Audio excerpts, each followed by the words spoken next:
Hey guys, welcome back to the Lit Mag Lab podcast. I'm Jazz Marie, aka Vevna Forrow. So previously on the podcast, I was sharing with you what I thought were the hardest or most challenging aspects of being a founding editor, starting out or even over time.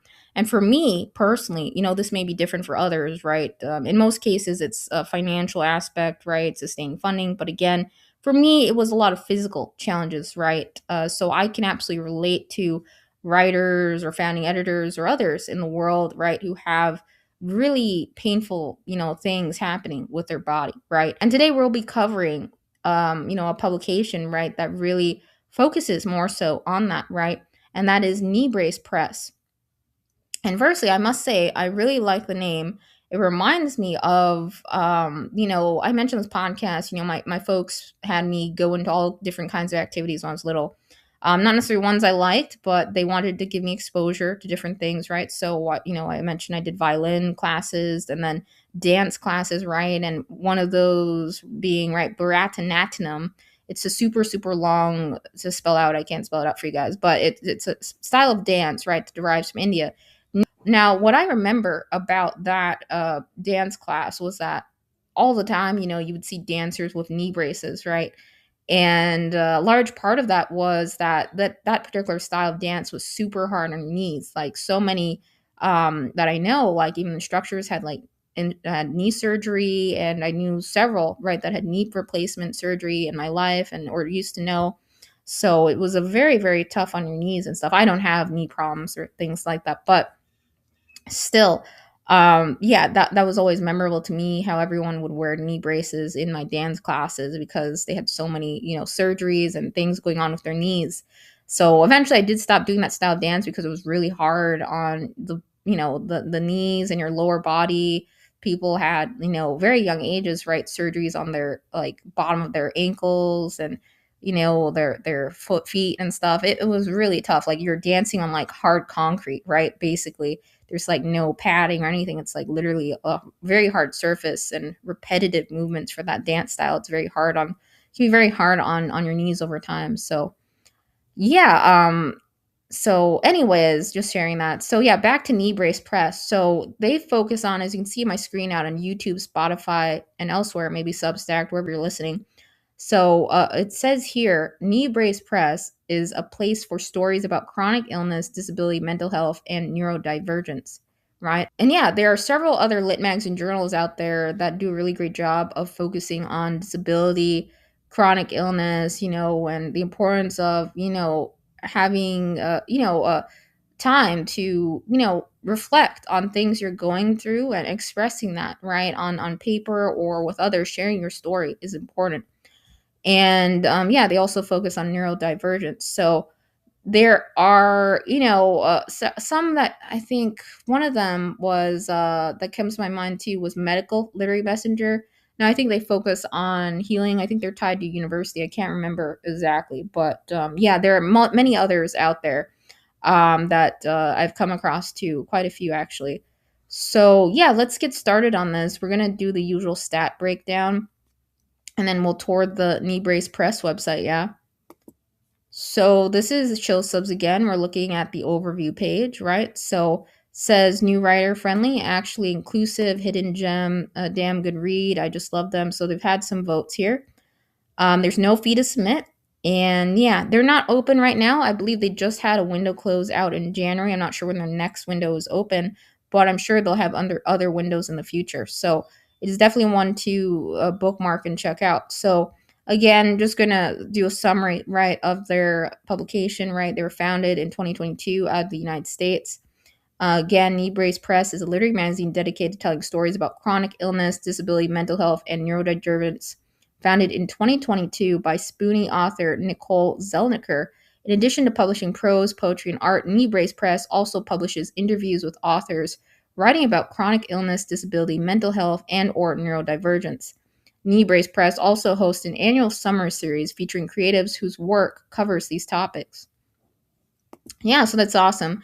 So yeah, we have the masthead here, and yeah, sometimes associate editors and managing editors they change or staff changes. So we'll take a look at the website in a bit here. But yeah, that's awesome. So there's no acceptance rate quite yet or response time in there. And that really depends on the response time, right? Sometimes editors can enter that in chill subs, right? And then others, right, when they use the chill subs tracker, right, that's when, reported ones come in from the, those who leverage chill subs. But of course, maybe we'll see one day the editor enter in here an acceptance rate or response time. Yeah.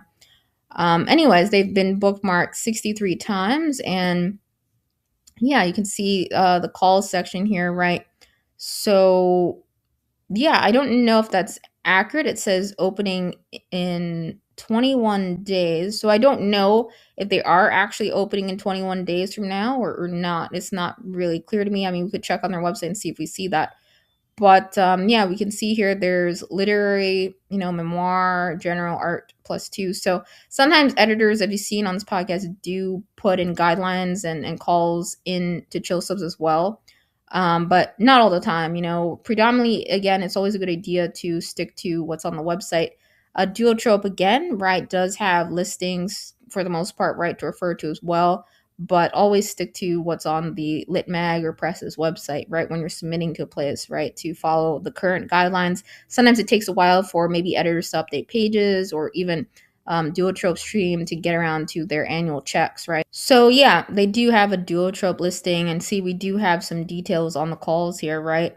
So the guidelines and the lengths requirements. Now I won't read all of this on duotrope off for you guys, but yeah, again, it says temp closed here.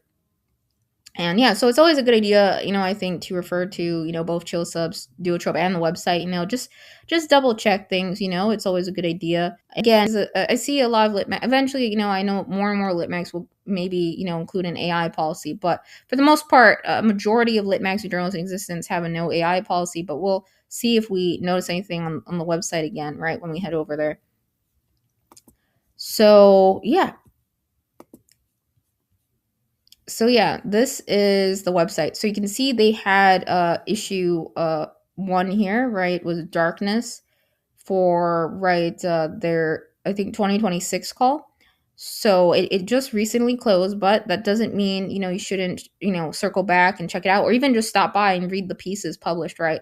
Even some of the lit mags I'm sharing, right, they're structured in different setups, right, or different focuses, right, are very cool and important still. So you should absolutely read the recently published works. And yeah, so yeah, it looks like the issue one darkness call closed out on January 4th, 2026. So they are active.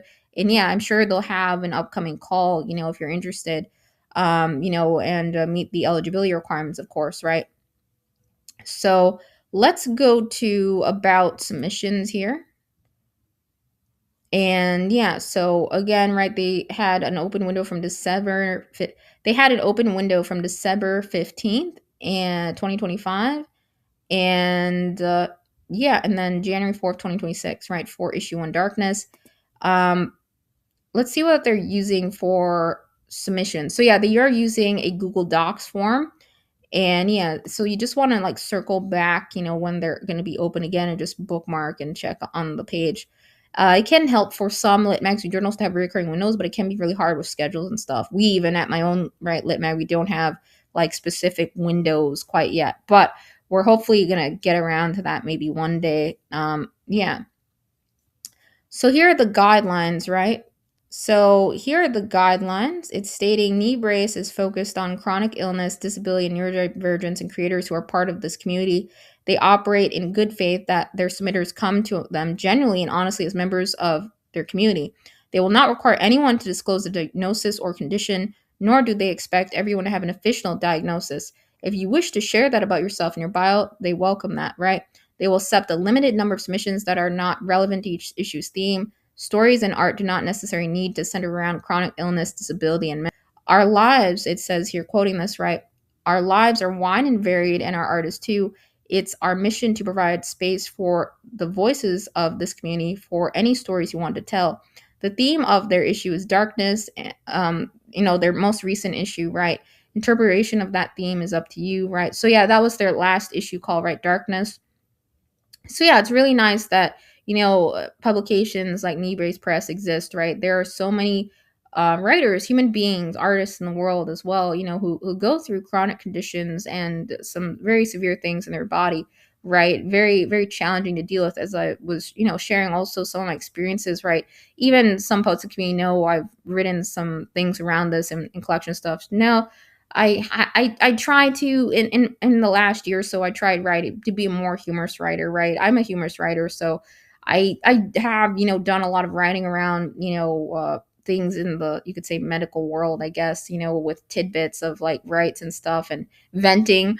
But I think it's nice to take a break from that and just do fun rights and fun designs, so I try to break from that. But it is absolutely important topic, to share stories and, whether it be through poetry or through art or, however you express yourself, right? Art and writing are really great tools, or not rather tools. Art and writing are really great, for, you know, uh, taking your mind off of, right, some really painful, bizarre things you're going through physically. And yeah, it can take a toll, right, on you, absolutely. So it is always good to keep your mind active and busy and to do things, right, as I mentioned in the series. And um going out on Knee Braces Press social media feed, yeah, I read some sample pieces too. They do have pieces online, of course. Nothing appears to be paywalled, right, with Knee Brace Press, to my knowledge. We'll dig further in the site. But yeah, they had some pieces that I could relate to, right? Like, I think one piece was like, why don't you try yoga or something like that, or why don't you try this. When you undergo things very challenging, things that people don't grasp, people are going to suggest things, right? That's what they're going to do. They're going to try and help you. But sometimes, if you're someone who has things going off your body and people don't understand, right, like I shared, right, people were super harsh with me and weren't understanding very quite a bit towards me when I was going through things, right, with my own body, right. And sometimes, again, right, you don't have a definitive diagnosis, or people completely misdiagnose you, or you have delayed diagnosis, or a lot of errors, right, in your care. And it's very heartbreaking. It's very tough. So I love seeing publications like Knee Brace Press and Existence, right, that really give others a space to share and publish pieces tied specifically towards this, right.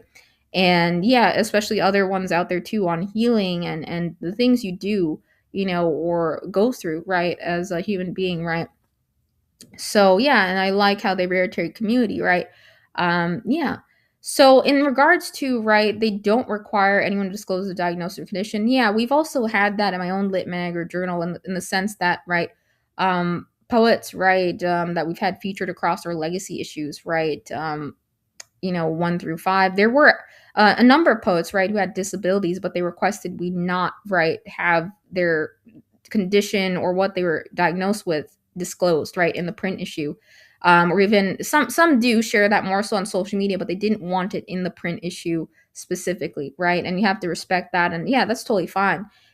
Others should only be, right, comfortable with what they're sharing. But yeah, I think that's nice that they say that, because absolutely there are a lot of people out there in the world to the day who maybe have a very, very long journey in terms of, like, discovering what's going on with their body, or maybe they are completely, going through the whole aspect of, things missed, right, and things that are have a name for, they just weren't found, maybe, correctly, or with care, right. And yeah, again, that's what prompted me to really start a lot of the products I did, right, just because of how, right, nasty people were towards me, and really rude, actually, while um, stating some rather, rather severe things going on in my body, right, at the time, and events that were very traumatic, right. It's very tough. So yeah. So yeah, so let's go into here, into the newsletter section, right. So they have a newsletter, right? That's great. They have an FAQ. Let's just click through the website here. So yeah, so it says, why Knee Brace Press, right? So Knee Brace Press is a homage to their founder's favorite assistive device. Yeah. So yeah, I think they did a great job choosing a name, right? Because when you see a knee brace, right, you're like, you associate that with yeah, and yeah, again, they're reiterating, all submissions must relate to, right, what I shared right in their about, again, so I won't repeat that. They published also, it looks like, right, art, fiction, nonfiction, photography, and poetry. They said they're open to work outside of those categories too, right? And then I think I also read, right, they do sometimes publish work outside of their current theme sometimes too. So yeah, they do have their upcoming windows here actually. So submissions to Kneebrace Press will be open 4 times a year. So they're open 4 times a year. It says here March 1st through 15th, June 1st through the 15th, September 1st through the 15th, and December 1st through the 15th. So yeah. Um so yeah, I think that is accurate, right? If we go here, right? So yeah, it looks like they had a call right December 15th to January 4th, right? So yeah. So sometimes lit mags and journals, right, they adjust windows and things for certain issues, so just keep that in mind. But it appears they are open 4 times across the year, so I would just suggest, circling back and checking around those times. It looks like upcoming March here they will probably have a window, it looks like, and across the year. So yeah, that they do have recurring windows, so that's great. And they don't pay contributors currently, but submissions are always free, so that's awesome. Author interviews are open at any time, and yeah, it says feel free to submit your work. They have a summer series, right? That takes place over June, July, and August. So each month, it states here they feature panels of folks creating work about chronic conditions, disabilities, tied to mental health and or neurodivergence. And to see their lineup, right, you can check out their summer series page. And yeah, so we'll click on the summer series. Let's see what this is about here. So yeah, that's cool that they do that, right? So you can see they have a YouTube.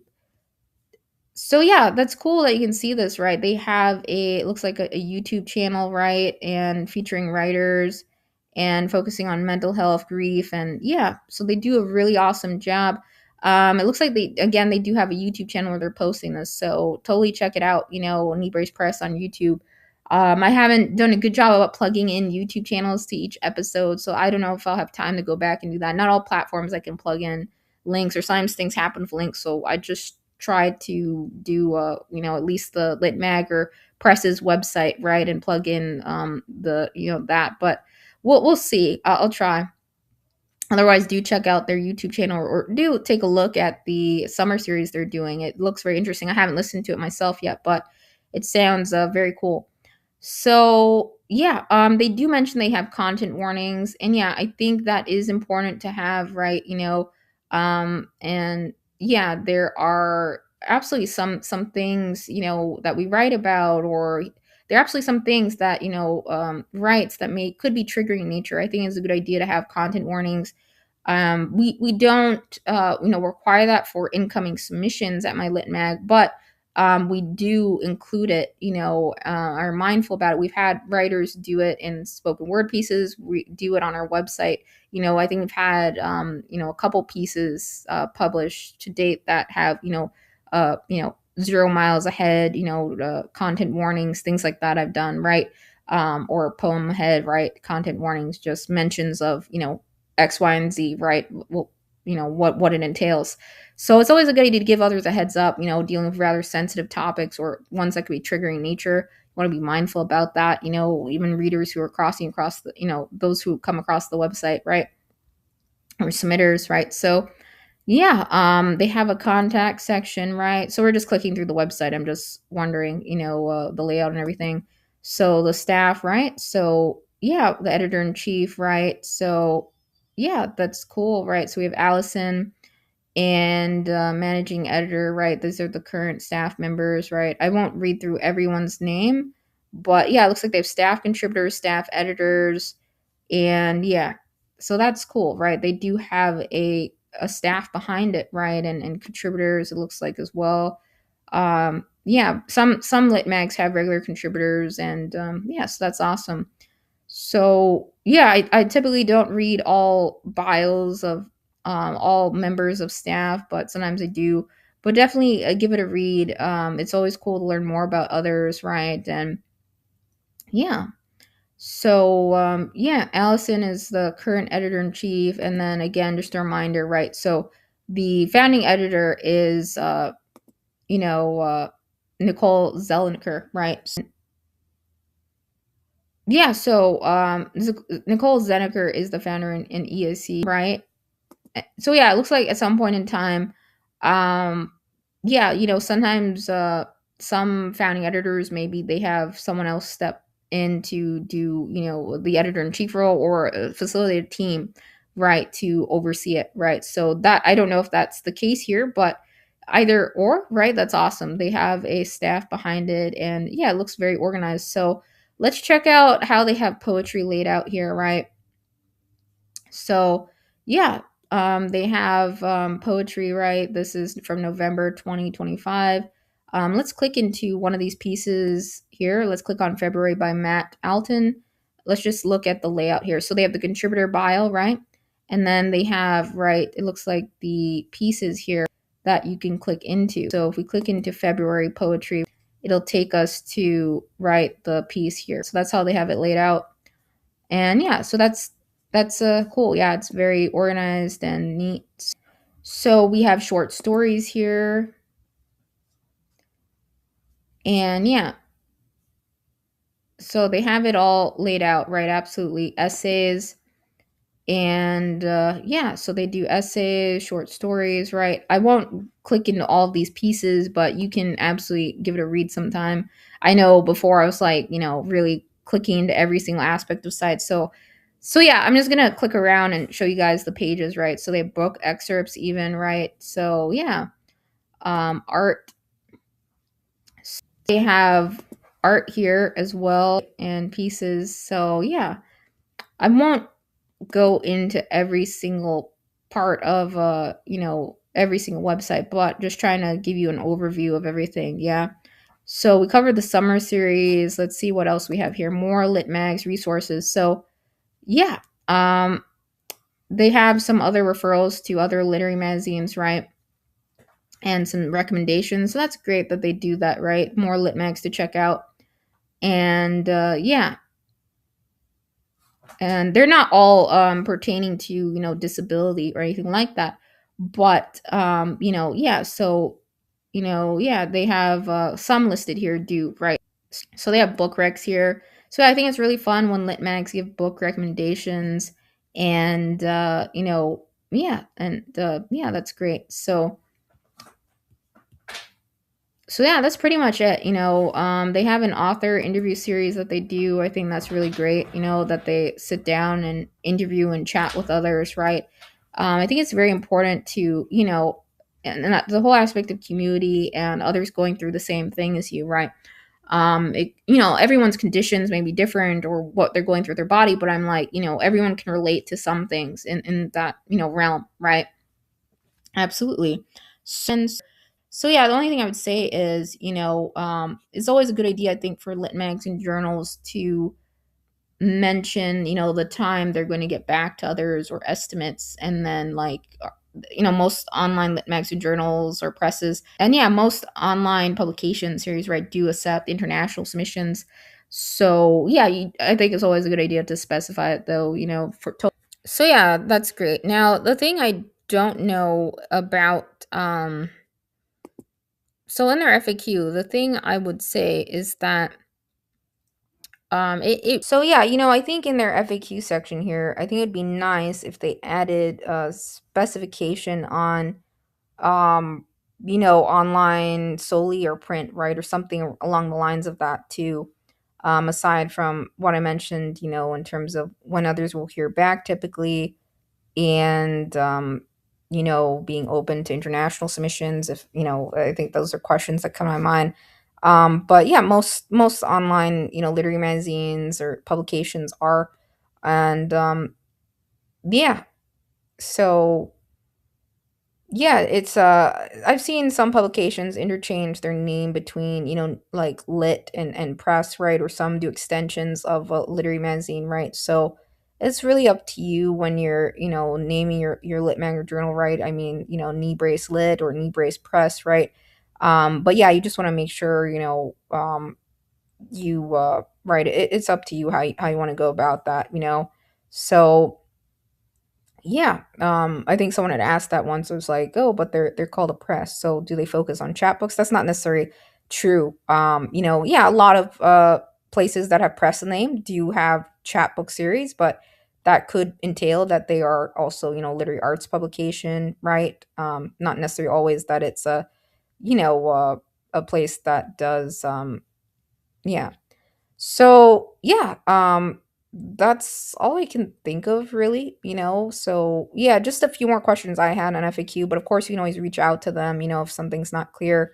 And yeah, I think in terms of like submissions, right? So when we go here, right, in the guidelines, right? So scroll down, right? So it does have it beneath, right, what I was reading earlier for the issue. Now they're not open right now, but again, so fiction is submit up to one story of no more than 10,000 words.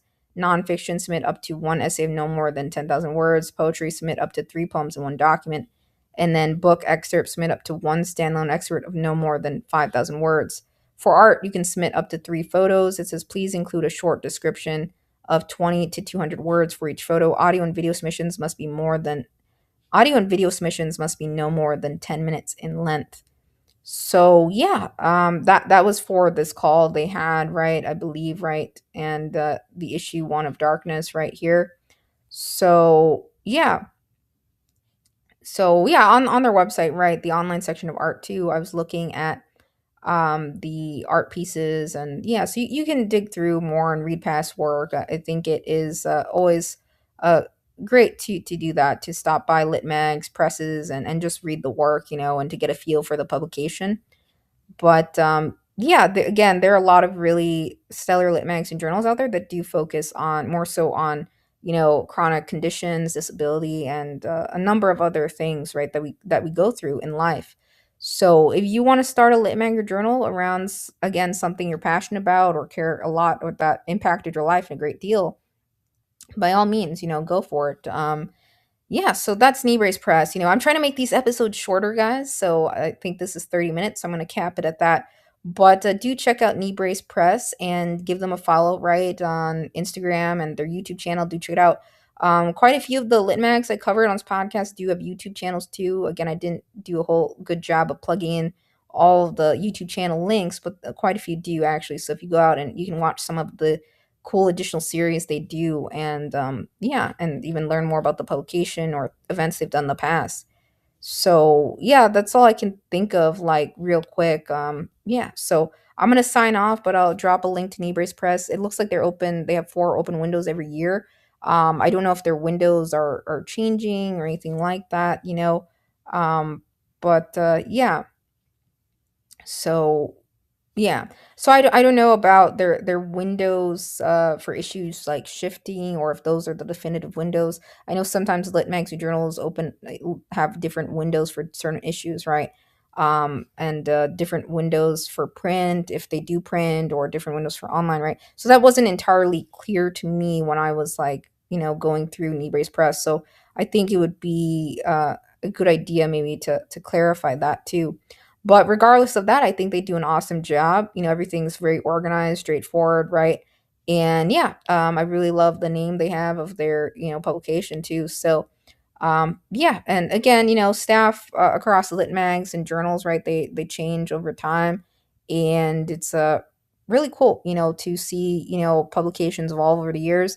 I have been on their site in the past, so definitely check out Knee Brace Press and give their magazine section a read. In terms of their issue one darkness and everything, like the layout of this, I'm not entirely sure what that's going to look like, or anything, right? So they have these online sections, right? And yeah, so um yeah, so they have these online sections, and yeah, then they have, right, looks like themed issue calls, right? So that's the only thing I'm not entirely sure at the very moment. So I'm not sure if anything's being restructured or anything like that. So anyways, it's a place to circle back to, and definitely, submit and check out, again, if you meet the eligibility requirements, right, for their focus. So that's it. Yeah. So take care. And yeah, I think they've done an awesome job, the past couple of years, when I can tell, on social media, right? It's very organized.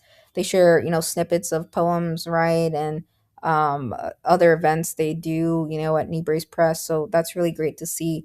And yeah, P.S. guys, I know I tack on things towards the end, but for the most part, trying to shorten up these episodes. We'll see how I do. I know the episodes again have been averaging a little bit like an hour, but yeah, in regards to their like issue one theme darkness that they had, or the call from, that closed out in January. So yeah, I think when we go through, physical pain or conditions or anything tied to our body, right, as human beings, it can, take us to dark places, right? However, a way to, right, combat that is to focus on things that we love, right, that we enjoy in life, right? It could be writing, it could be art, right?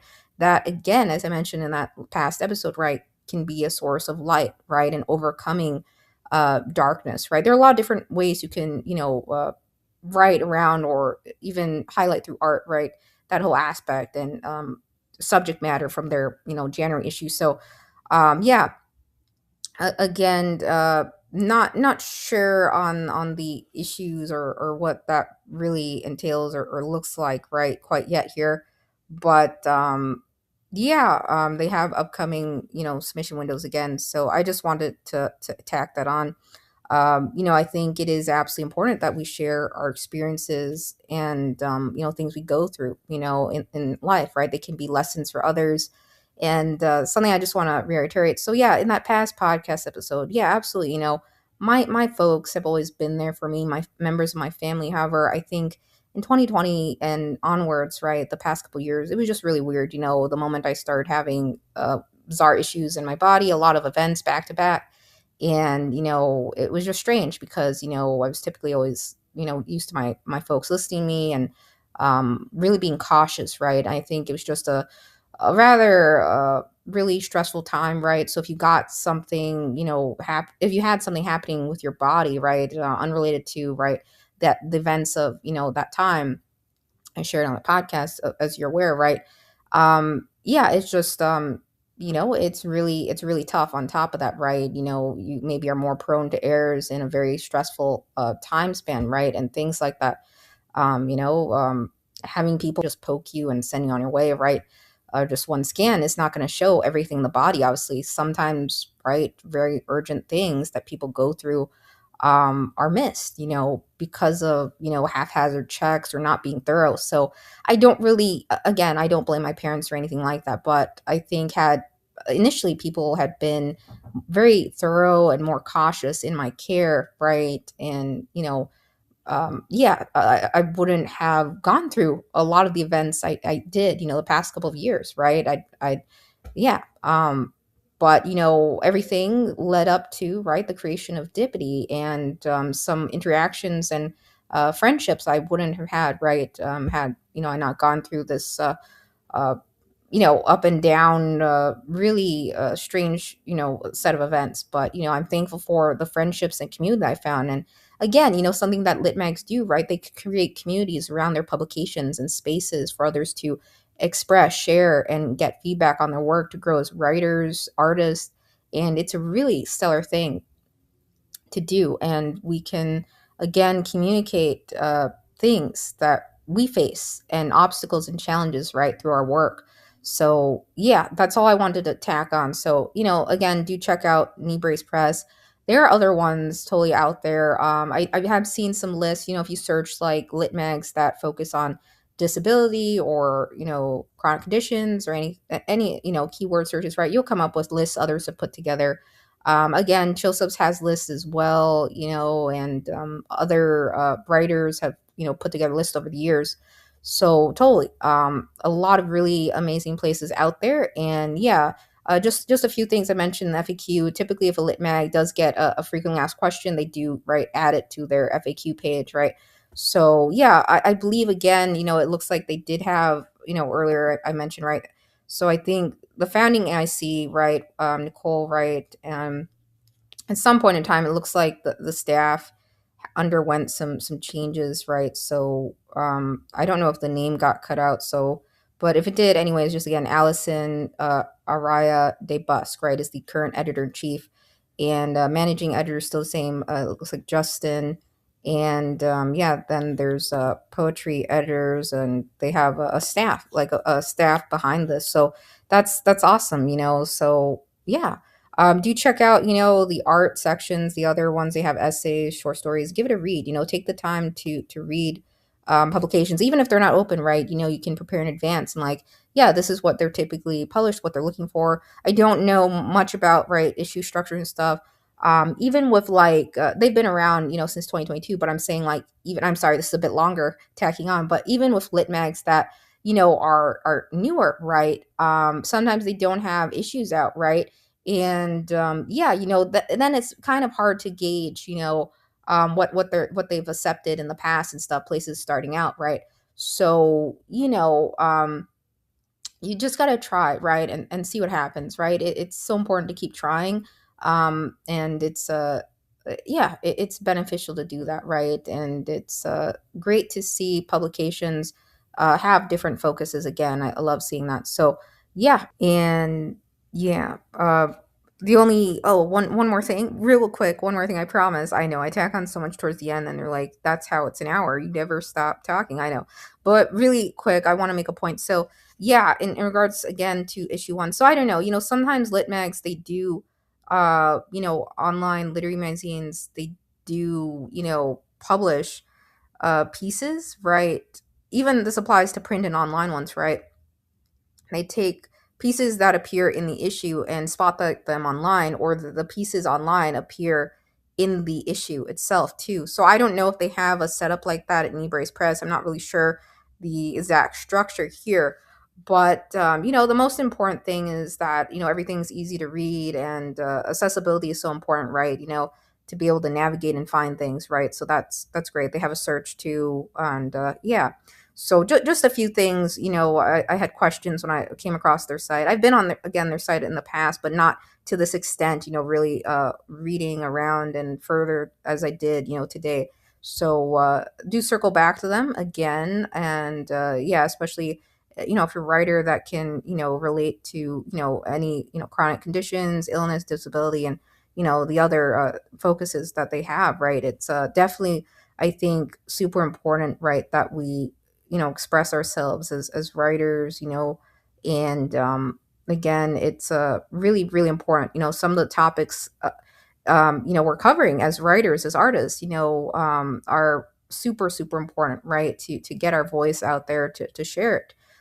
It's not good to bottle up things, right? I mentioned this in Hummingbird Blink too, that podcast. It's not good to bottle up things, right? It's good to, right, communicate, to share, to talk to others, to express yourself, if that be on paper or elsewhere, right? Writing, something you like, right? That, by all means, right? Yeah. So that's pretty much it, guys. So that's a wrap on this episode, and I'll see you in the next one. Yeah.